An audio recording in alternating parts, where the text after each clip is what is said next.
In this video, I'm going to show you how to add an image and text to a Thunderbird email signature. So first, I'm going to show you how to create it and then how to use it as a signature as well, okay? First, you want to go to the top left inside Thunderbird and you want to click on New Message. From here, you want to go and of course build your signature that you want to use in here. So you can take as much time as you need here to actually build the signature you want. I'm just going to go and do something simple. For example, I'm just going to type in a contact number like this, and I'm just going to go 1, 2, 3, 4, 5. Then I'm going to do CEO, and then I'm going to do instant how-to over here. And then I'm going to also type in email over here. And I'm just going to do, for example, instant how-to and I'm just going to do a mailbox .org, okay, something like that. Now whenever you've done this, you can also add images. This is how you add text. It's super simple. Then of course you can also customize it by bolding it like this. You could go and make it italic as well, underline, etc. Over here you can of course choose the colors as well and stuff like that.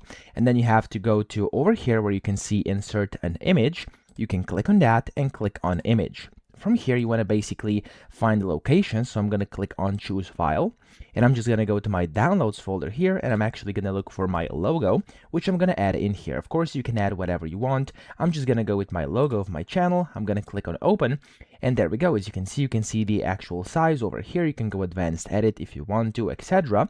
And I'm just going to click on OK. And as you can see, you have to have alternate text over here. I'm just going to type in logo like this, or I'm just not going to use it, okay? I'm going to click OK. And there we go. Now this is a bit too big, so I'm actually going to make it smaller, just like this. It's super simple to adjust, as you can see.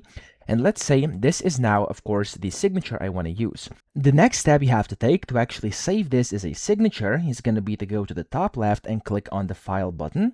And then from here, you want to click on save as, and you want to save as a file. So just click on file over here.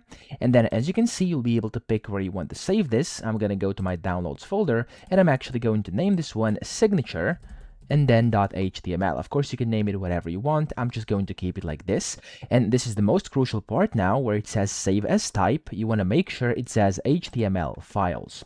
Now, when you've done that, click on the save button and you are good to go. Now you can close this. Don't worry, you don't have to save it. You can, of course, if you want to, but I'm not going to. And then you can just go to your account. So I'm going to go to over here, my account, click on it, and you want to go and click on account settings. You can also find these by going up here and then account settings, right click and settings, whatever. And in here, as you can see, there's the signature text when you click on your email. Now here, what you want to do is click on attach the signature from a file instead. Check this, click on choose, and then you want to find your HTML, which we just created. So click on it like this, and then click on open. And there we go, it's gonna open, and when you now actually go, you don't have to save anything. You can just go and compose a new message, and as you can see, there we go, at the bottom we have our own signature with the image and the text we put in there. So that's how to do this. I hope this video helped you out. If it did, please subscribe to the channel and help me out as well.